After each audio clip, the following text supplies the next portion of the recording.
আমার ছেলে তানভীর আজ আমার দিকে অদ্ভুতভাবে তাকিয়েছিল। ওর চোখচোড়ায় কেমন এক গভীরতা, যা আগে দেখিনি।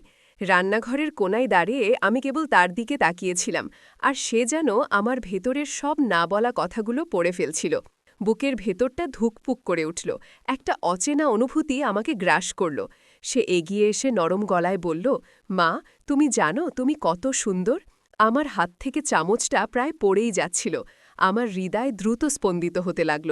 সে আরও কাছে এসে বলল, বাবা তোমাকে উপযুক্ত সম্মান দিতে পারে না, কিন্তু আমি পারি। আজ থেকে আমি তোমার ছেলে নয়, তোমার রক্ষক। ঈশিতা ব্লগসে আপনাদের সবাইকে স্বাগতম। আশা করি আপনারা সবাই ভালো আছেন। আজ আমি আপনাদের জন্য নিয়ে এসেছি এক হৃদয়স্পর্শী গল্প, যা আপনাদের ভাবনাগুলো হয়তো বদলে দেবে। গল্পটা শোনার সময় হেডফোন ব্যবহার করলে এক অন্যরকম অনুভূতি পাবেন। আর হ্যাঁ, গল্প যদি আপনাদের ভালো লাগে তাহলে চ্যানেলটি সাবস্ক্রাইব করতে ভুলবেন না যেন। সাদিয়া আর আরিফের সংসারটা বাইরের দিক থেকে দেখলে বেশ ছিমছাম আর সুখী মনে হতো। ঢাকার গুলশানে তাদের সুন্দর ফ্ল্যাট, আরিফের প্রতিষ্ঠিত ব্যবসা, আর তাদের একমাত্র ছেলে তানভীর, যে সবে বুয়েটে ভর্তি হয়েছে। কিন্তু এই নিখুঁত মোড়কের আড়ালে সাদিয়ার জীবনটা ছিল এক নীরব হাহাকার। আরিফ, যে একসময় সাদিয়ার দেমে পাগল ছিল, সময়ের সাথে সাথে কেমন যেন বদলে গেছে। তার চোখে এখন আর সাদিয়ার জন্য সেই মুগ্ধতা নেই, কথাই নেই সেই মমতা। সাদিয়া যেন তার জীবনের একটা অপ্রয়োজনীয় অংশ, যা আছে ঠিকই, কিন্তু যার কোনো মূল্য নেই। সাদিয়ার বিয়ের আগে জীবনটা ছিল অন্যরকম। চট্টগ্রামের এক মধ্যবিত্ত পরিবারের মেয়ে সাদিয়া গান গাইত, ছবি আঁকত, আর প্রাণখোলা হাসিতে মাতিয়ে রাখত চারপাশ। আরিফ যখন বিয়ের প্রস্তাব নিয়ে এসেছিল, তখন সাদিয়ার বাবার চোখ ঝলমল করে উঠেছিল। এত ধনী প্রতিষ্ঠিত এক যুবক। সাদিয়াও স্বপ্ন দেখেছিল এক রঙিন ভবিষ্যতের। আরিফ তাকে বলেছিল, সাদিয়া, তুমি আমার জীবনের সবচেয়ে সুন্দর কবিতা। সেই কবিতা আজ ধুলো মাখা এক পুরনো ডায়েরির মতো। তানভীর ছোটবেলা থেকেই তার মায়ের সবচেয়ে কাছে বন্ধু। বাবার ব্যস্ততা আর উদাসীনতার মাঝে মাই ছিল তার আশ্রয়। সাদিয়া তার সবটুকু ভালোবাসা ঢেলে দিত তানভীরের ওপর। তানভীর যখন একটু বড় হল, তখন সে তার মায়ের নীরব কষ্টগুলো বুঝতে শিখল। বাবার প্রতিটি অবহেলা, প্রতিটি তীক্ষ্ণ বাক্য মায়ের মুখে যে ছায়া ফেলে, তা তানভীরের চোখ এড়াত না। সে দেখত, রাতের বেলা মা যখন একা বারান্দায় বসে থাকে, তখন তার চোখে থাকে এক গভীর শূন্যতা। তানভীর বুঝতে পারত, তার মা কেবল তার জন্যই এই সম্পর্কটা আঁকড়ে ধরে আছে। আরিফ ব্যবসা নিয়ে এতটাই মত্ত থাকত যে বাড়ির প্রতি তার কোনো খেয়ালই থাকত না। সাদিয়া যখন চেষ্টা করত তার সাথে কথা বলতে, তখন আরিফ হয়তো ফোন ঘাঁটত অথবা বিরক্তি নিয়ে বলত, এখন তোমার এসব ফালতু কথা শোনার সময় নেই সাদিয়া। সাদিয়ার জন্মদিন, বিবাহবার্ষিকী সবই যেন তার কাছে তুচ্ছ হয়ে গিয়েছিল। একবার সাদিয়া অনেক যত্ন করে আরিফের পছন্দের বিরিয়ানি রান্না করেছিল। আরিফ বাড়ি ফিরেই মেজাজ খারাপ করে বলল, সারাদিন অফিসে খাটাখাটনি করে এলাম, আর তুমি এই একঘেয়ে রান্না করেছ। সাদিয়ার চোখ ছলছল করে উঠেছিল। তানভীর সেদিন দেখেছিল তার মা নীরবে নিজের ঘরে গিয়ে কতটা কেঁদেছিল। সাদিয়া চেষ্টা করত নিজেকে ব্যস্ত রাখতে। রান্না, ঘর গোছানো, তানভীরের দেখাশোনা, এই ছিল তার পৃথিবী। একসময় যে সাদিয়া সাহিত্য পড়তে ভালোবাসত, রবীন্দ্রসঙ্গীত শুনত, সেই সাদিয়া এখন কেবল সংসারের জালে আটকে গেছে। তার পুরনো বান্ধবী রেহানা মাঝে মাঝে ফোন করত, কিরে সাদিয়া, তোর সেই প্রাণখোলা হাসিটা কোথায় হারিয়ে গেল? আয় না একদিন আড্ডা দি। সাদিয়া কোনো মতে এড়িয়ে যেত। সে জানত, রেহানার সামনে গেলে তার লুকানো কষ্টগুলো আর ধরে রাখতে পারবে না। তানভীর যখন বুয়েট ভর্তি হল, তখন তার উপর চাপ বাড়ল, কিন্তু মায়ের প্রতি তার মনোযোগ কমেনি, বরং আরও বেড়েছে। সে দেখত তার বাবার সামনে মা কেমন জড়সড় হয়ে যায়, নিজের মতামতটুকুও ঠিকভাবে প্রকাশ করতে পারে না। আরিফ সাদিয়াকে প্রায়ই বলত, তুমি তো কোনো কাজই ঠিকভাবে করতে পারো না, তোমার দ্বারা কিছুই হবে না। এই কথাগুলো সাদিয়ার আত্মবিশ্বাসকে প্রতিদিন একটু একটু করে শেষ করে দিচ্ছিল। তানভীর মনে মনে প্রতিজ্ঞা করত, সে তার মাকে কোনোদিন কষ্ট পেতে দেবে না।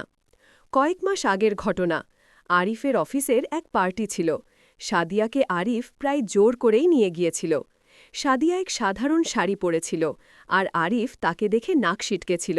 তুমি কি এটাই পরে যাবে? একটু স্মার্ট হতে পারো না? পার্টিতে আরিফ তার সহকর্মীদের সাথে হাসাহাসি করছিল, আর সাদিয়া এক কোণে চুপচাপ বসেছিল। আরিফ তাকে একবারও জিজ্ঞেস করেনি তার ভালো লাগছে কিনা।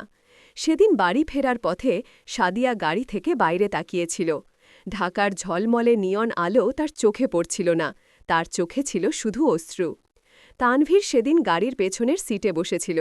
সে তার মায়ের এই নীরব অপমান সহ্য করতে পারছিল না।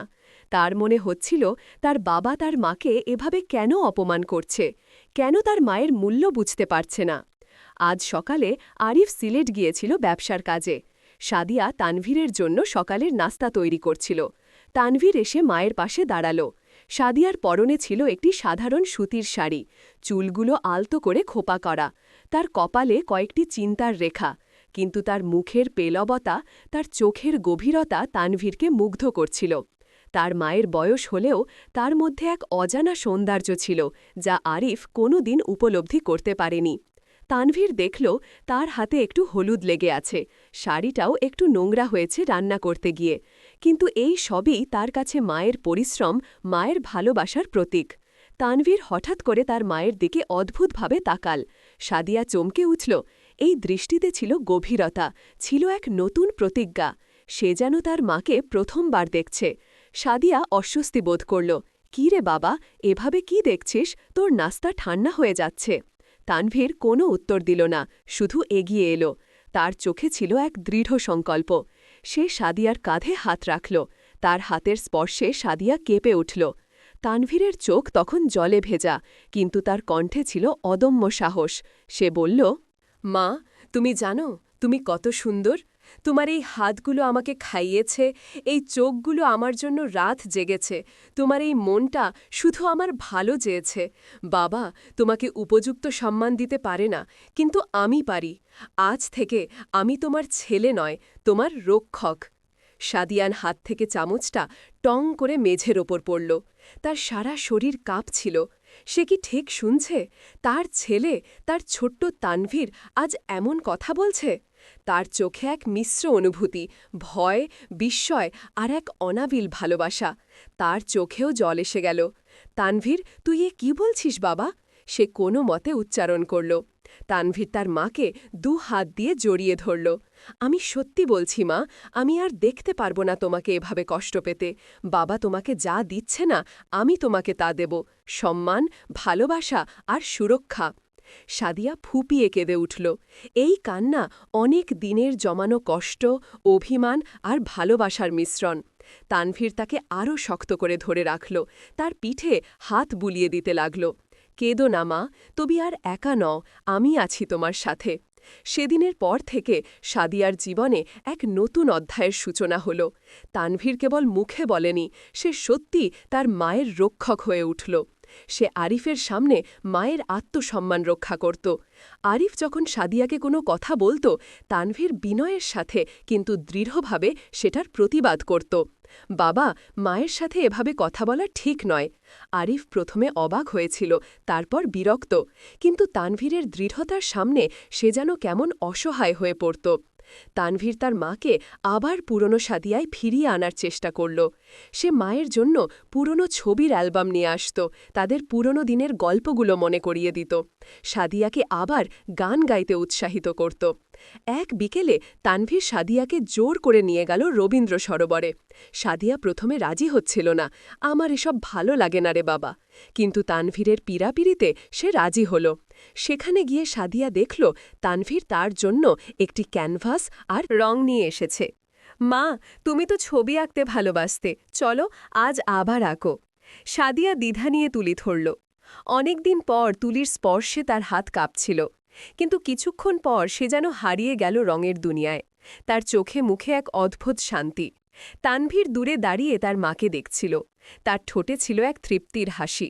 সাদিয়া সেদিন আঁকল এক বিশাল বটগাছ, যার নিচে এক নারী নিশ্চিন্তে হাসছে। তানভীর বুঝতে পারল সেই নারী তার মা, আর বটগাছটি হয়তো সে নিজেই। আরিফ যখন দেখল তানভীর তার মাকে নিয়ে এতটা সংবেদনশীল, তখন সে প্রথম দিকে খুব ক্ষিপ্ত হয়েছিল। সে তানভীরকে বোঝানোর চেষ্টা করত, তুমি তোমার মায়ের পক্ষ নিচ্ছ কেন? সে তো সবসময় ভুল করে। কিন্তু তানভীর শান্তভাবে বলত, মা যদি ভুল করেও থাকে বাবা, সেটা তাকে সুন্দরভাবে বলা যায়, তাকে অপমান করে নয়। তানভীরের এই পরিণত আচরণ আরিফকে ভাবিয়ে তুলল। সে দেখল তার ছেলে তার কাছ থেকে দূরে সরে যাচ্ছে, আর তার কারণ সে নিজেই। এক রাতে আরিফ সাদিয়াকে ডেকেছিল। সাদিয়া ভয়ে ভয়ে গিয়েছিল। আরিফ তার দিকে তাকিয়েছিল অনেকক্ষণ, তার চোখে ছিল এক বিষণ্ণতা। সাদিয়া, তানভীর আমাকে যা বলেছে তা কি সত্যি? তুমি কি সত্যি আমার সাথে অসুখী? সাদিয়া কি বলবে বুঝতে পারছিল না। এত বছর পর আরিফ তাকে এই প্রশ্ন করছে। সাদিয়া শুধু মাথা নিচু করে রইল। আরিফ দীর্ঘশ্বাস ফেলল। আমি জানি আমি তোমাকে অনেক কষ্ট দিয়েছি। আমি আমার ব্যবসা, আমার জীবন নিয়ে এত ব্যস্ত ছিলাম যে তোমাকে ভুলে গিয়েছিলাম। তানভীর আমাকে চোখ খুলে দিয়েছে। ও ঠিকই বলেছে, আমি তোমাকে সম্মান দিতে পারিনি। আরিফের এই স্বীকারোক্তি সাদিয়াকে অবাক করে দিল। তার চোখে জল এসে গেল। এতদিনের জমানো কষ্টগুলো যেন বাঁধ ভাঙল। আরিফ এগিয়ে এসে সাদিয়ার হাত ধরল। সাদিয়া, তুমি কি আমাকে আর একটা সুযোগ দেবে? আমি আবার চেষ্টা করতে চাই, তানভীরের জন্য হলেও। সাদিয়া আরিফের চোখে দেখেছিল এক নতুন আরিফকে। সেই পুরনো প্রেমিকের ঝলক তার চোখে ফুটে উঠেছিল। তার মনে হল হয়তো এখনও সব শেষ হয়ে যায়নি।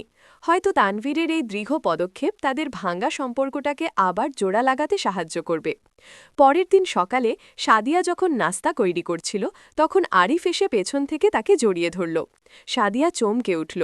আরিফ তার কানের কাছে ফিসফিস করে বলল, তুমি সত্যিই খুব সুন্দর সাদিয়া। সাদিয়া হাসল, এক ঝলমলে হাসি, যা অনেক বছর পর তার মুখে ফুটে উঠল। তানভীর দূর থেকে তাদের দেখছিল। তার মুখে ছিল এক তৃপ্তির হাসি। সে জানে তার মায়ের জীবন এখন নতুন করে শুরু হবে, আর সে সব সময় তার পাশে থাকবে, তার রক্ষক হয়ে। প্রিয় দর্শক, গল্পটা কেমন লাগলো জানাতে ভুলবেন না। সাদিয়া আর তানভীরের এই অসাধারণ সম্পর্ক আপনাদের কেমন অনুভূতি দিল? আপনাদের মন্তব্য আমাদের জন্য খুবই গুরুত্বপূর্ণ।